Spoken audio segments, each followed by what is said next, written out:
We are here. You know what I was thinking? A Texas fan and a Texas Tech fan sit down for a conversation. Dun dun dun.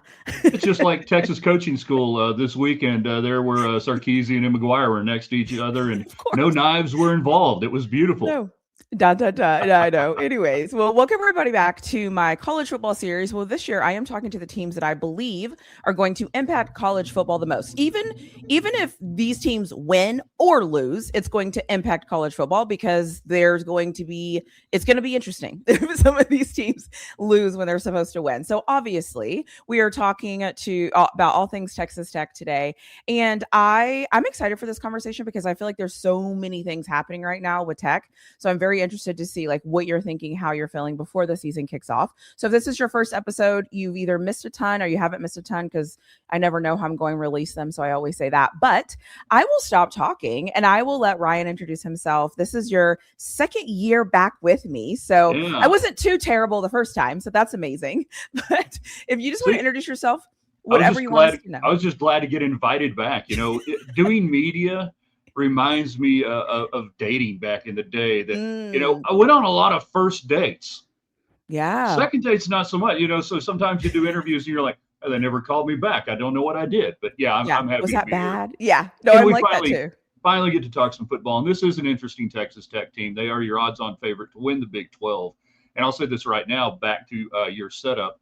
If they are not in the Big 12 title game, that is a huge disappointment, and I would say a failure for this year's Texas Tech team, given their talent and their schedule. If they're in the Big 12 title game, then they would obviously be heavily in the mix, I would think, to be a, let's just say, top 8 national seed going into the playoffs. So if this team is what we think it's going to be, then it better be a playoff contention team. Yeah. What is the biggest storyline surrounding your team? We're going to leave Sorsby where he's at. He's not on the team. Yeah. Besides that, and besides McGuire and Coach Sark, whatevering, what is the biggest story you feel like surrounding this team this year? Because I feel like last year it was like, okay, prove it. We know you spent the Yeah. money. What are you going to do with it? But now, what do you think it is? It's a little bit of the part two from last year on can you get a bunch of transfers in and get them playing well together quickly? Okay. They did that certainly last year on defense. They've had to retool, and we can talk about that as we go through with a lot of losses in the front seven. They went out and got some Mm-hmm. good talent. How quickly can they play together? And then you're breaking in a new quarterback in Will Hammond. He was your projected starter for this year until he got hurt late last year against Oklahoma State. Over the weekend, Joey McGuire telling the audience there at the coaches' school that he's good to go week one. That's massive. A lot of people wondered would he even be ready for the Big 12 opener in week 3 against Houston? Okay. That if he gets to play a couple of quarters against ACU and Oregon State, you feel pretty good about that. So I think that's Yeah. the on the field X's and O's storyline. New quarterback, a lot of new defensive people. Hi there. If you haven't already, double check and make sure that you are subscribed to my channel. Make sure that you hit the like button. Leave me a comment in the comment section below. And lastly, for this series, every single person that I'm going to talk to has a social media presence. So make sure that you go into the description, you find their social media platforms, and you find them wherever you can find them on any social media platform. And as always, I will let you get back to your video. Yeah, for sure. So, what do you think the biggest strength then is going to be this year? Like, obviously, last year it was all defense all the time, in my opinion, which was shocking. I don't know about you, but I was like, Yeah, Texas Tech plays defense. Okay, welcome, guys. So, what do you think the biggest strength is? it's still built around defense with complementary football on the offense. And that's Okay. where it's got to be that defensive front. And they brought in a ton of transfers like Trey White out of San Diego State on one edge. You've got Adam Trick coming in out of Miami, Ohio on another one. And then I got to look at it because I got to use my eye chart pronunciation. Mateen Iberra from Wake Forest. We're just going to call him Big Mateen and Okay. go with that. That you put him over there at the nose tackle with AJ Holmes returning. You got to hope that that front can, if not generate pressure the way it did last year with David Bailey, who went, number 2 overall to the Jets, Romello Height, who's with San Francisco now. I mean, you had 2 NFL players on your front, defensive front. Do you have that this year? And if you drop down a little bit, have you upgraded in the back end and the secondary enough and even just hold steady at the linebacker spot? You've got Ben Roberts returning, and they get in Austin Romaine, who was all Big 12 linebacker at Kansas State, trying to replace Jacob Rodriguez, which I don't know that you really replace a Rodriguez, you just got to maintain. But that front seven's got to be the heart and soul of this football team, and I think dictate terms on how games are going to be played. Okay. Is there, when you're looking at this team, is there anything that you think you guys might be better at this year than you were last year? I didn't prepare you for this, but I'm just wondering, is there anything that you're kind of thinking, you know what, this group actually has the potential to be better than what we saw last year? 2 spots offensively. One, the offensive line. You kind of tinkered around the edges and added just a little bit of talent, but you've got several guys coming back with experience that I think that means more at the offensive line spot than maybe anything else on a football team. Older, wiser, stronger. You had a freshman in Jacob Ponton who started every game at right tackle. I expect him to be better. Howard Sampson on the left tackle, again, coming back. You get your center back, and they went in and got Jordan Church out of Louisville with high-level conference starting experience. So I'm expecting that offensive line to be better. I think they'll be better at the run block.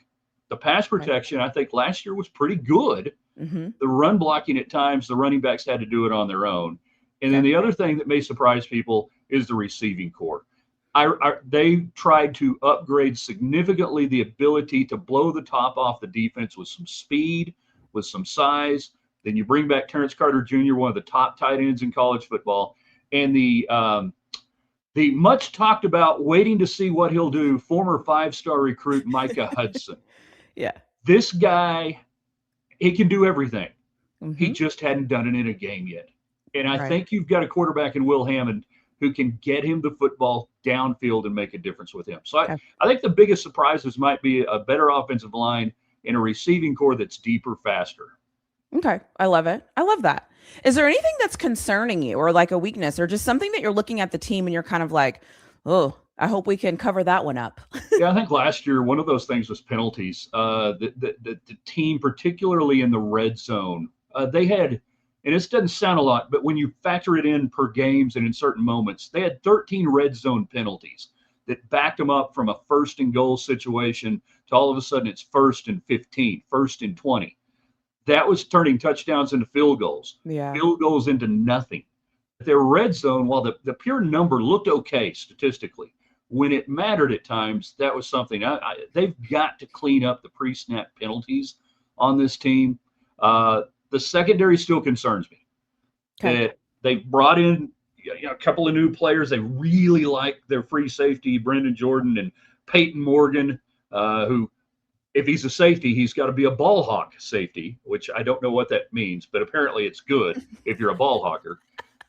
I think the secondary is going to be one that if you're not getting to the quarterback the way you did last year, that teams may be able to pick on that secondary a little bit more if they've got to cover another 2 to 2 seconds downfield. So that would be kind of my primary concern. So the other thing is, and this is something Texas Tech is not familiar with, you got to play with a target on your back now. Yeah, I was wondering. Every week, people want to beat you, whether it's Big 12 or otherwise, because it's going to be good for their record. It's going to be good for their, I still use RPI or whatever we want to call it, their computer number. And just the flat out fact that in the Big 12, a lot of schools just don't like Texas Tech right now. Yeah. Congratulations to you all for not being liked in the conference. Yes, it's a beautiful thing. Embrace it, enjoy it. I mean, hey, everybody loved Kansas football for years and years and years because it's like, what do we play them? Oh, there's a W, Yeah, we love y'all. Yeah. Yeah. I hope the fans are embracing it. I hope the team is embracing it.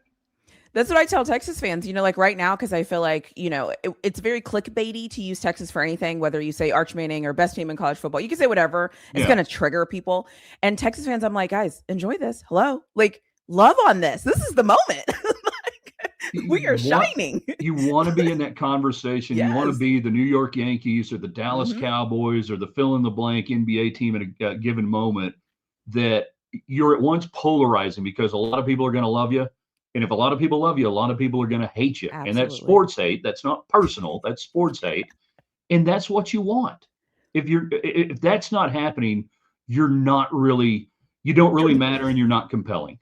Right. You're not as good as you think you are. Because, this time of the year, everybody thinks their team is, the best team and everybody's gotten better. Everyone's going to be better.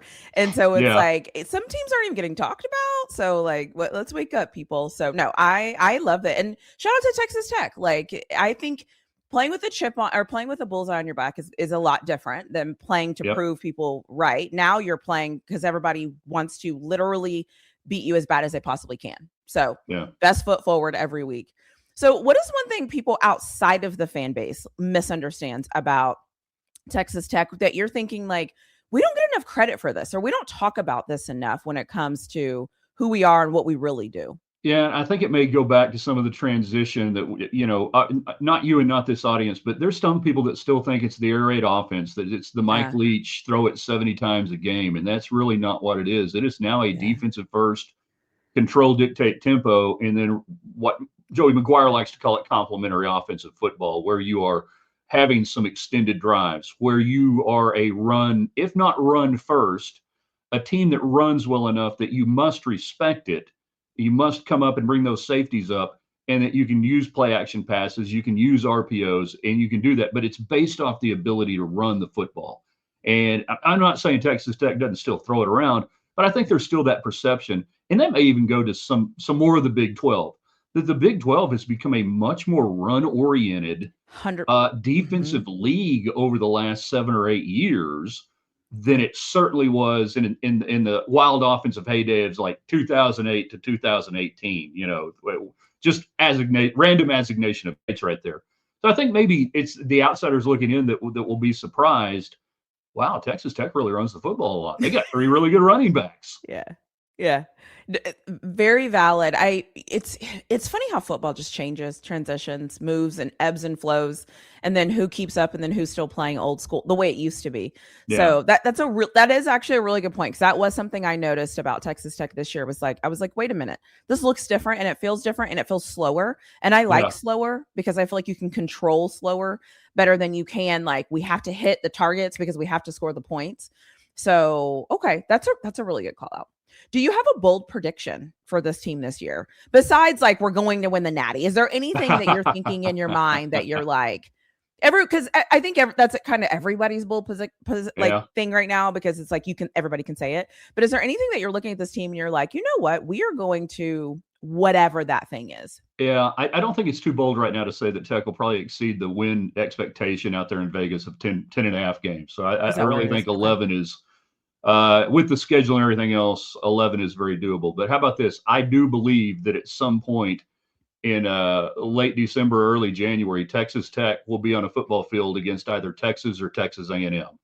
That those 3 teams will put themselves into position, and that playoff committee will not miss the opportunity to have any combination of that out there on a field. It would be dripping with obviously interstate rivalries. The national eyes would be on it. So that's my bold prediction, that somehow, some way, because we see them do it in the NCAA basketball tournament all the time. They manipulate those brackets and they go, oh, look, this coach left this school and now he's coming, Tech, Texas, Tech A&M sometime in the playoffs. Could I just say something, and you'll probably appreciate this? One of the reasons, like, whenever Sark was saying everything he was about Texas Tech, I kept telling people, I'm like, you guys, I get it. It's football, it's trash talk, blah, blah, blah. But a lot of this is storylines. A lot of this is Sark kind of building up some enemies, because how do you keep out this loud rah, rah, rah team with all these teams that are in? Like, I want to see that loud team come play some of these teams. Like, a lot of this is like politicking, for your position, because you never know when that one thing you said that pissed off everyone is going to be the one thing that allows you to go somewhere that you didn't know you needed to go. So I like it. I thought both coaches, both sides of that, not argument, but both sides of that storyline about playing a non-con game knew what they were doing and what they were getting out of it. And Texas Tech, you know that game's not going to happen, but hey, you put it out there and say, all right, they're ducking us, and then with Sark, it's just part of his personality is to make sure that Texas is constantly in the discussion in some form or fashion. The old any PR is good PR. And it at a dead time, in the spring, early summer, it really kept both schools, I think, at the forefront in different manners. But it's that ability of Sarkisian on a recruiting side to go back into a house and say, see, everybody talks about us. Everybody wants to play us. That's it. Do you want to go to the team that everybody wants to play, or do you want to go to the team that is trying to play out. So it works for both sides. Yeah. I for one loved it. And I for one, yeah, I was just like, ooh, I love when this happens. Like this is like Yeah. that forethought of like the politician side of college football coaches that I tell people if you don't have it, you're not going to last very long. So cool. Well, and we got to a point in college athletics over the last 25, 30 years where it has become so corporate that coaches are afraid to have personalities. A lot Yeah. of them. They're afraid to say anything. They're afraid they don't want to be on social media. They don't want to turn into a meme. So they just button up and get nothing, which, I'm old enough, to go back into even to the late 70s, certainly through the 80s, when coaches hated each other, when Barry Switzer hated, Texas and wore a beat Texas hat on the sidelines, not an OU hat, would say anything. When Steve Spurrier, would just absolutely troll the University of Tennessee and talk about how, yeah, the Tennessee library burned down and it was a shame because not all the books had been colored in yet. We lost that over the last 25 years. And I think we're starting to get a few of those coaches back that realize that even though we've got millions and even, I guess, billions now on the TV front at stake, we can still have some fun, right? We Yeah. can still make this enjoyable. Otherwise, why are we doing it? Yeah. And give your guys that edge. Yeah. Like give your players that little like, yeah, no, and I'm let here your too, players guys. have some personality. Yeah. Let your players Yeah. be a little bit out there. If some guy says something that turns into bulletin board material, that's okay. Yeah. No bulletin boards ever won a game. That period. And defend it. Go defend Yeah. it. You said it, now go defend it. Yeah, Like, exactly. that's what it is. Write the I check, love cash that. the check. Yeah, I love it. Well, let's get to some of these fun questions. So, okay, besides Texas Tech, is there any program this year that you're interested in watching this season? And what would be that team for you? I think Big 12 wise, it's going to be BYU again. Yeah. That Kalani Sitake has really put together, I think, not just a team, a program. Mm-hmm. And I won't be shocked if it's Tech and BYU again in the Big 12 title game. But they're doing it right out there, and they're putting some things together. Then you kind of look around and go, can Houston elevate Ooh, and okay. build off what they've done? They need to. That Mm-hmm. program should be in the mix, given the recruiting base that they have.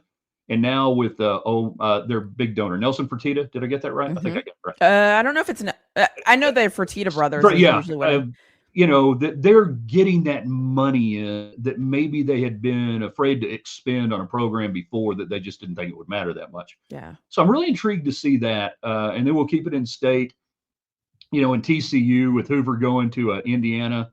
I love that What's move. Sonny Dykes going to do there in the Metroplex to try to remain relevant with a rising SMU team there in the ACC that was certainly right there in the mix last year, and they've got a potential Heisman Trophy candidate. So there's, just keeping it in the Lone Star State. That's kind of, Yeah. a few of the ones that I'm intrigued by going into this year. Okay, good. Oh God, Texas football is so interesting. And you know what I mean when I say that. Like there's just so much that happens within the state of Texas, whether it's high school, then Yeah. whether it's the college teams competing, and then there's like the Dallas Cowboys and the Houston Texans. That's a whole different like conversation.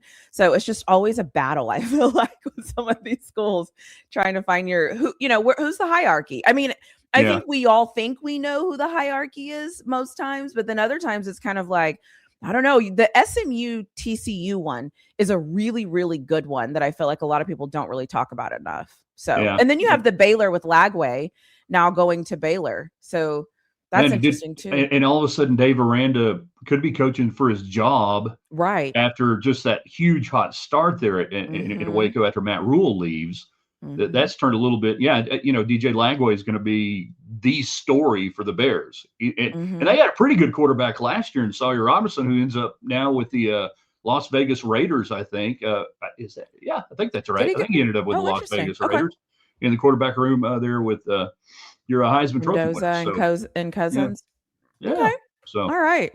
So, okay, every team has like one. If you could take any player from any team and just take them from that team and plop them on your team, and you feel like you would just have a peace of mind and you'd be like, all right, we're so good there.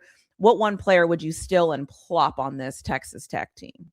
Okay, I'm going to give you, I can't give you a name because I'm not sure who it would be, but I would say if you could give me the best kicker in the country, the most consistent, under pressure, best kicker. If you could give me that on my college football team, I would take that every day. And Tech, I don't think is deficient in that area, but Yeah. that if you give me the greatest kicker that can turn nothing into three, like we watch with the Dallas Cowboys every weekend. Mm-hmm. Yeah, That's seriously. that's what I would add to my football team. Okay. That's a good one. I don't know. It's funny because I feel like, was it Georgia's kicker last year? One of the somebody's kicker last year, I feel like was it Georgia or Ole Miss's kicker? I think it was Ole Miss kicker had the huge kick there in the playoffs.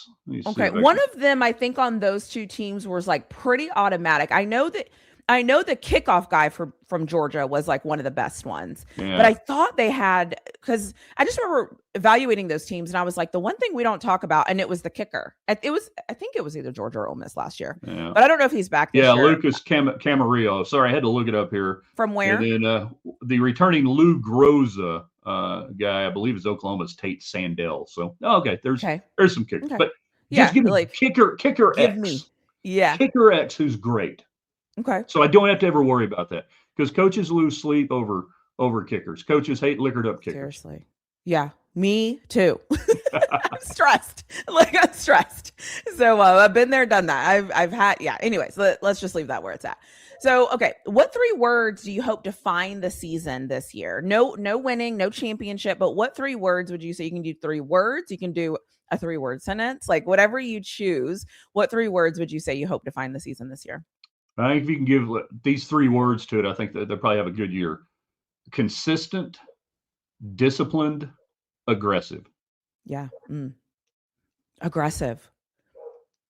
I like it. This program needs to be the one that from, sick them to come here dictates terms to the other team. Good team, bad team, it doesn't matter. That from the moment the game starts, they need to establish a physical dominance that they now can over most teams, but also a mental dominance that just beats teams down and says, you're not going to have it today. We're not going to let you hang around and you don't have a puncher's chance. Just hate life early, get on the bus at halftime and go home. Yeah, I love it. Awesome. Well, is there any game this year where you're thinking, if we lose, right? Like if we have to take one loss, it just can't be them. It just cannot be this team on our schedule. We cannot lose to them. Who would that be for you this season? Cincinnati. Listen, I'm gonna be honest. If you guys lose to Cincinnati, so many reasons. If you guys lose to Cincinnati, I am literally going to text you and be like, "You have got to be kidding me!" Yeah, like, that would be on so many different levels. Any loss at any time, anywhere would be bad. I love that. So before we end, I have one thing. How is McGuire as a coach? Is he an aggressive coach? Is he like? How do you feel like from where you sit when you watch him every game? What would you say his style of coaching? I can't get a feel for it. I don't watch Texas Tech as much as you do, but like, what would you say his, you know what I mean? Like, what is his thing? What is his style? He is a restrained gambling coach. His first year, he was really high on the analytics and he went for it in situations that I thought there was no reason to do it at that moment. He kind of has brought that back down. So now it's really situational. But he will go for the jugular, and he gives his offensive coordinator Mac Leftwich a lot of latitude on how they want to handle that. And then defensively, it's get after the quarterback and punish the quarterback. But from a game management standpoint, I would say he's one of the more aggressive coaches. That he really trusts the players to go make plays. That he will put them in a situation, knowing that if it doesn't work, then the defense comes out and bails out the offense, or vice versa. And I think the players respect that because on one hand you go, okay, well, this could put us in a bad spot, but then he believes in us so much that you respond to that. But he has kind of calmed down a little bit of going for it on 4th and 20 at his own 20-yard line. We kind of got over that year one. Not playing against Aledo or Liberty Hill anymore. Yeah. Yeah. And the expectations have gone up too. So sometimes with expectations, you're a little bit more squeezed. So you're like, I 100% agree. I 100% agree. Awesome. Well, those were all the questions I have for you. I don't know. I was gonna. People are always like, I had questions for you. You didn't ask me if I had questions for you. I'm like, there's nothing to ask me. All right. Like, I'm a Texas fan. Like, we have Arch Manning, we have Coach Sark. Like, what could you possibly want me to? But some people do have questions for me. So if you have questions for me, I will answer any question that you have. And then go ahead. Yeah, no, I'll give you one. I'll give you one on Texas that from afar, watching the trajectory of Arch Manning's career there, and coming in with so much hype. And people not necessarily understanding the level of high school competition he played against before he got there, that there was almost no way I thought he could live up to the hype. Has that been tamped down a little bit now? Over the last 7 games last year, have they reached an equilibrium now, fan base expectation of who he is? A more fair assessment? Great question. So I think yes and no. So if you take out the outliers, right? The people who will always think he sucks and the people who will always think he's fantastic, and you look at us in the middle, because I always like to play in the middle. We are aware that in order for Texas to be successful this year, Arch can't suck. I think we can all agree with that. Yeah, but that'd be a good t-shirt. Yeah, but we also feel like even if Arch played just like he did the 8 games of the season, the rest of the team should be good enough to kind of uplift all of that. And so I look at Texas and I say, if Arch Manning plays out of his mind, amazing. If he plays like he did the last 8 games, amazing, because he's supposed to have the talent around him that will then elevate everything. That's how I look at it. Agreed. And I always say too, like, this is going to sound really terrible. Sorry if you're this person listening to this and you feel triggered. I can always tell a football fan by how they evaluate Arch Manning respectfully. Meaning, if you expected Arch to come in and you believed everything the media told you, where are your opinions? Like, where is your research in all of this? But if you understand, like, he was bad against Ohio State, but he continued to kind of grind it out and he continued to figure it out. That's what development actually looks like. And I know we like don't like to talk about it, but like that's the right way, So he's right where he's supposed to be. I mean, it was his first year as a starter. And I'm sorry, how many games did he lose as a starter? 3. Yeah. That's not terrible. That's just not terrible. So anyway, so that's how I feel personally. Those are my personal thoughts. Yeah, good stuff. Yeah. Cool. Well, I will end with you. Thank you for always, being so lovely, joining me and being just like in the Texas Tech stuff. I mean, I see you tweet all kinds of stuff, even like during softball and during everything else. So I appreciate that. And then the other thing is too, I don't think I said this, but all of your information will be in the comment section or the description. So anybody can find you. And then me, I'll tweet it and all the things too. But I would love to I'll end with you. Anything you want to say as soon as you're done, we'll end. But thank you for being here. Thank you for being amazing. And thank you just for being a great time. You know what? Sometimes you do these with people and you're kind of like, all right, next question. All right, cool. We're done. So anything? Yeah, no, I mean, this stuff is supposed to be fun. This is why I do this. I could be on a tractor right now, or I could be digging cows out of the mud. And I get to do this for a living. Are you kidding me? For almost 40 years, this is what I do. That's silly. So I want to thank you for just giving me an opportunity, to do what we do and create the content you're creating. I'm glad there are folks out there like you. And I hope we get to visit more during the season. Yeah. Well, listen, when I always tell you, whenever you need me, you just let me know. I'll pop up. There you go. Thanks.